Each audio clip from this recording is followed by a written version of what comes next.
Ini kan ngomongin cakra nih ya. Masing-masing orang itu kan punya 7 titik cakra. Betul. Tapi setiap manusia itu punya cakra yang paling dominan, Mbak. Nah, cakra paling dominannya itu bisa dilihat dari tanggal lahirnya. Kenapa saya bilang ibu punya kemampuan spiritual itu? Ya karena titik cakra yang di mahkota, ajna, dan tenggorokan. Kata-katanya ibu ini bisa menjadi sabda, bisa menjadi doa. Terus ibu ini orangnya mudah berteman karena ada energi yang di tenggorokannya itu, karena ada cakra di leher itu, di tenggorokan itu. Potensi sakitnya itu biasanya ya ada di area cakra situ. Oke. Ya, karena cakra itu kan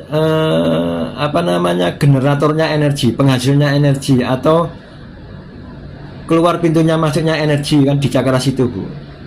Oke, betul. Nah, terus itu yang dipengaruhi oleh energi negatif dan positif. Kalau energinya negatif nanti jadinya bisa sakit apa gitu, Bu. Nah, biasanya orang yang kena yang cakranya di tenggorokan itu ciri-cirinya itu tadi, mudah berteman. Kata-katanya itu bisa menjadi doa.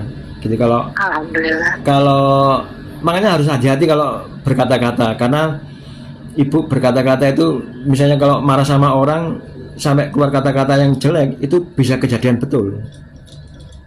Betul, Pak. Tapi saya tidak sengaja. Loh lah, ya itu spontanitas. Tapi kan makanya itu harus berhati-hati kalau ngomong itu, karena Betul. energinya di situ tajam banget. Nah, terus yang 7 itu ada di perut atas itu, di ulu hati. Nah, ulu hati itu disfungsinya itu Bu, orangnya tidak mudah puas. Lebih ke perfeksionis ya? Iya, bisa begitu. Terus ada takutnya, ada takut, cemas gitu. Ya, betul. Cemas itu yang makanya kalau yang punya cakra situ pasti sering sakit lambung, gampang masuk angin, atau asam lambung itu. Ya, Nah, itu. Nah, terus yang dasar itu ada di mahkotanya itu. Orang yang punya titik cakra di mahkota, ajna, dan tenggorokan itu pasti punya kemampuan spiritual, dan itu biasanya ujiannya berat banget. Masya Allah, hidupnya maksudnya gini loh, hidupnya ibu itu dramatis banget gitu loh, Bu.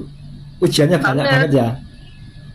Banget sebelum disempurnakan, sebelum saya kesurupan ibaratnya. Ya, itu kenapa kok seperti itu? Itu karena gini, Bu. Karena ibu punya kemampuan spiritual itu, sehingga banyak goib negatif atau energi negatif itu yang recokin itu dengan cara seperti itu, dengan permasalahan ibu itu sebetulnya cuman ngerecokin aja. Tujuannya supaya ibu tidak fokus sama potensinya ibu.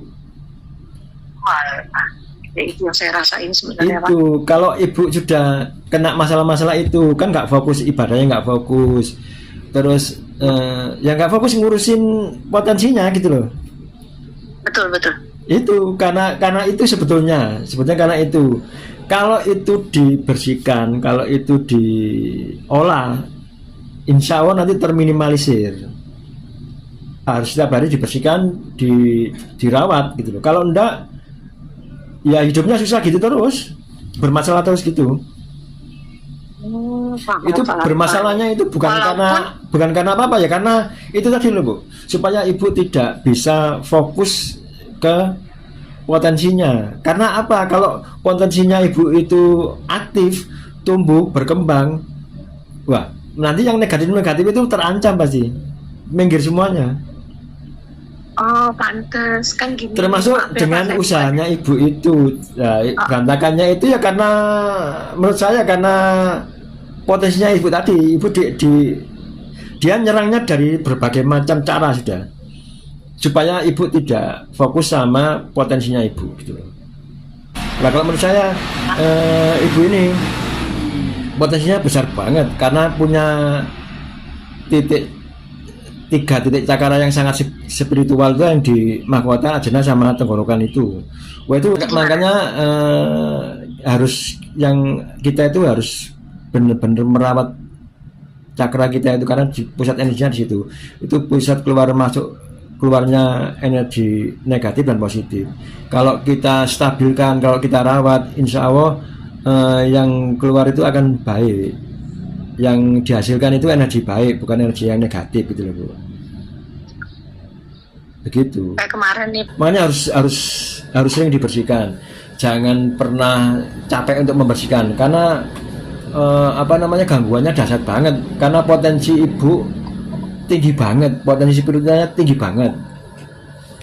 Pasti gangguannya ya tinggi banget kan gitu tuh Bu.